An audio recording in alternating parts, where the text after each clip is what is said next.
இது தாவீதினுடைய சம்பவங்கள், தாவீதினுடைய யுத்தம், அவனுக்கு இருந்த விரோதிகளை பற்றி பேசுறது இல்லை. இது கர்த்தர், ரட்சகர், தேவன், அவருடைய ரட்சிப்பு, அவருக்கு எதிராக இருக்கிற விரோதிகள், தேவனுக்கு எதிராக இந்த உலகத்தில் செயல்படும் காரியங்கள், அதை பற்றி பேசுது. அல்டிமேட்லி இஸ் அ மெசியானிக் சாம்.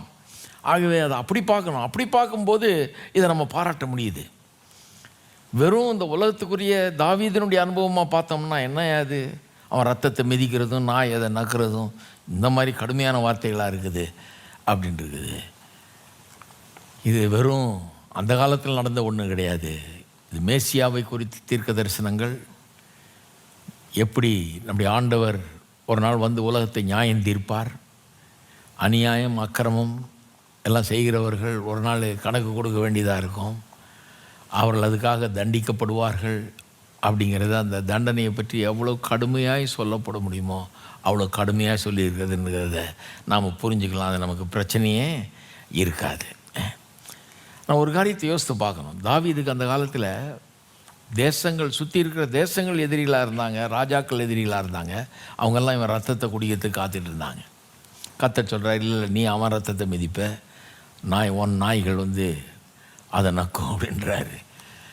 நான் சொல்லுகிறேன், இன்றைக்கு நம்ம யாரும் யுத்தத்தில் இல்லை, அப்படிப்பட்ட எதிரிகள் கிடையாது, அந்த மாதிரி ஒரு சூழ்நிலை கிடையாது. ஆனால் நம்முடைய வாழ்க்கையில் பல்வேறு யுத்தங்களை சந்தித்து கொண்டிருக்கிறோம்.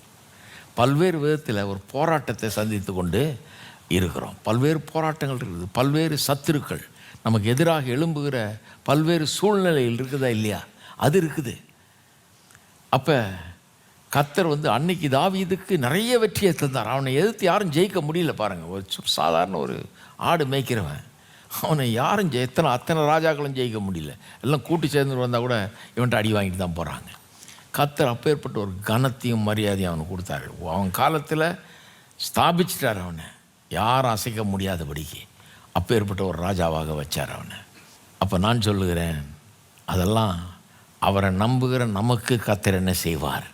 நமக்கு 1000 சத்துரு இருந்தாலும் நம்முடைய கர்த்தர் நம் பக்கம் இருக்கிறாரு. அவனுக்கு தந்த வெற்றியை போலவே நமக்கும் அவர் தருவார் என்கிறதை இந்த வார்த்தைகள் நமக்கு சொல்லுகிறது. அவனுக்கு யுத்தங்களில் வெற்றி தந்தார், அந்த மாதிரி கொடூரமான விரோதிகள் சத்துருக்களிடம் வெற்றியை தந்தார்.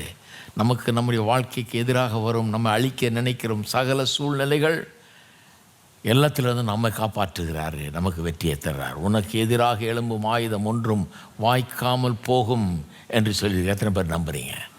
எல்லோரும் நாம் ஜெபம் பண்ணோம். கர்த்தாவே, எனக்கு எதிராக இன்றைக்கு எழும்புகிற அத்தனை சத்துருக்கள், எனக்கு எதிராக எழும்புகிற அத்தனை சூழ்நிலைகள், எல்லா பிரச்சனைகள்